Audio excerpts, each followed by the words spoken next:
If there's one person in this world that doesn't deserve mercy, it's me. I've done some of the most hideous things, thought some of the most hideous things, and advocated some of the most hideous things that you can imagine.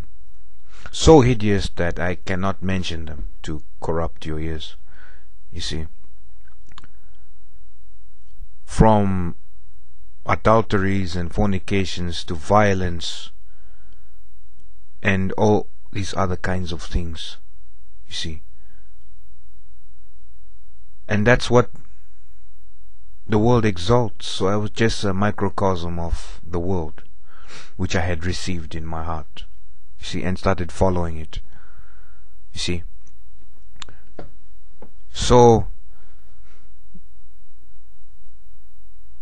the only thing that saved me is the mercy of Jesus Christ. That's the only thing that saved me. You see, many times what I did to cope, or tolerate this nature that was within me, this beast nature, was a very good regression techniques to try and forget and distract myself with other things so I could feel like I was a good person, you see. But the truth is that, my friends, at the end of it, we all know what thoughts we've thought and the things we do in secret. You see, we all know them. See, so there's no point. We present these facades to the world and to other people at our job. All this self-righteousness that we show, but our hearts, we're able to think about things that are just unthinkable, you would think. You see? So it's with this in mind that I tell you that, I'm not deserving of Jesus' mercy. I'm not. And I've fallen many times, even in my road with Jesus, in my walk with Jesus. But I tell you what, man, it's not even worth it to go back, because what happens is you end up, and I've gone back before to doing wrong, and you end up in a worse condition than you were before. And it takes more to get you out, you see. In the beginning it sounds very tempting, oh yeah, good to have you back, and you have all these nice voices that are joyous and happy to see you and all this stuff. But the truth is that they never tell you the end result of those kind of things. And when push comes to shove, in order for them to survive and you going through something,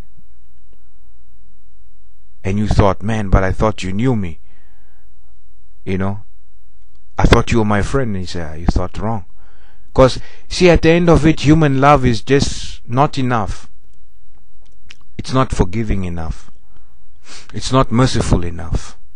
You see, it's only Jesus' love that can say, Father, forgive them, for they know not what they do. It's only Jesus' love that would allow Stephen to say, Lord, lay this sin not against them. It's only Jesus' love that could forgive Saul and turn him into Paul. It's only Jesus' love that would forgive tax collectors, prostitutes, and so many others. See, my friends,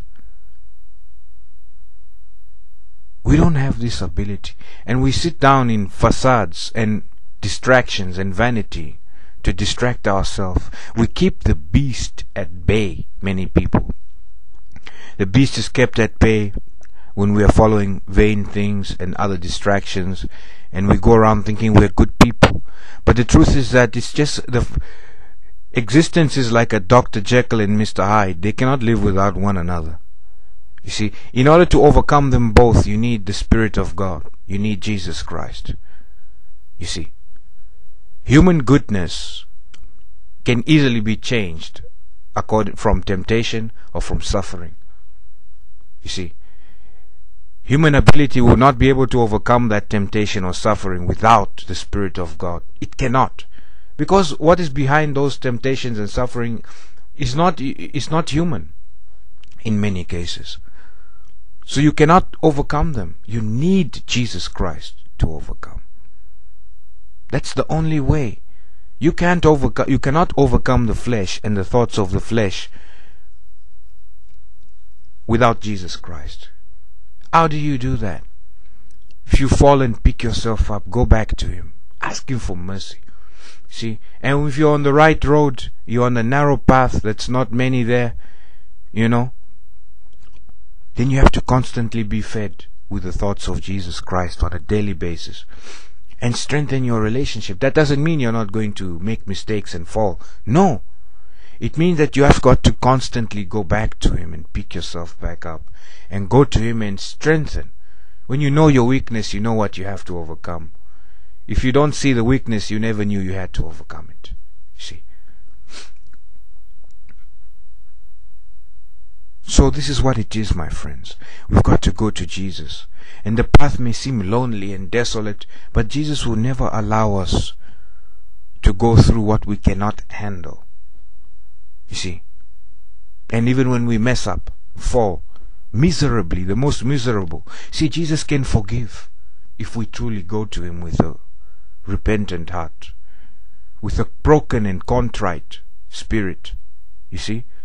Unfortunately, many people are very prideful and arrogant and have a self-righteousness and outward righteousness that appears very glorious to the physical eyes and the physical ears and the carnal mind of the flesh. And it has to be broken because human beings don't know really what they eat of.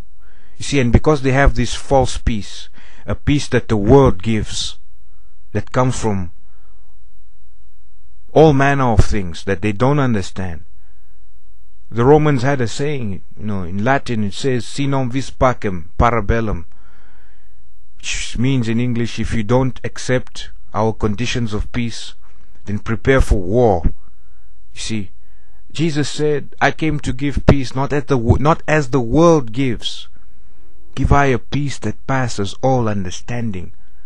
Jesus' way of peace is not the way the world gives peace. You see, Jesus said, my kingdom is not of this world. You see, so we have to go to Him and abide in Him and live in Him so that He can live in us and abide in us. That's the only way we can overcome. We need His holiness, His righteousness, His truth, His justice, His compassion, His mercy, His forgiveness. How would we forgive Saul in our own strength if Saul was one of the advocates of a murder of our own physical family somewhere? It's difficult. You can't do it in your own strength. See, my friends, this is what I'm talking about. This is reality. This is not a figment of imagination. You see, where we play games and do all these other things, and it's just a pipe dream. You see, it's just something that's just a mental thought. No, my friends, we've got to be making this real. And in order to make it real, we need to tame the beast. And this can only be done with the help of Jesus Christ. We've got to go to Him, humble ourselves, stop feeding the beast with its thoughts, and stop reinforcing them with actions. You see, that even make them deeper and give them deeper roots, stronger roots in you. You see, we need to go and be filled with the thoughts of Jesus Christ. You see, by spending time with Him in His Spirit, talking to Him, confessing the flesh, exposing the flesh, listening to Him, and then trying to be obedient to what He has to say. Try and keep His commandments as best as you can. See, constantly be renewed. Go to your husband constantly every day. Once something is taken away from that relationship, it's wrong. Anything that tries to interfere with that relationship, it's wrong. You see, and that's what you must understand. So, my friends, If you're on a path that appears to be wrong, you can always get off it. If you've fallen, you can always get back up. If you're up in the sky, you can always humble yourself. Go to Jesus Christ.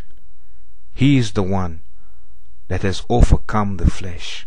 He is the one that will enable us to pick up our cross, deny ourselves, and follow after Him, to lose our life in this world. We cannot do this in our own strength, my friends.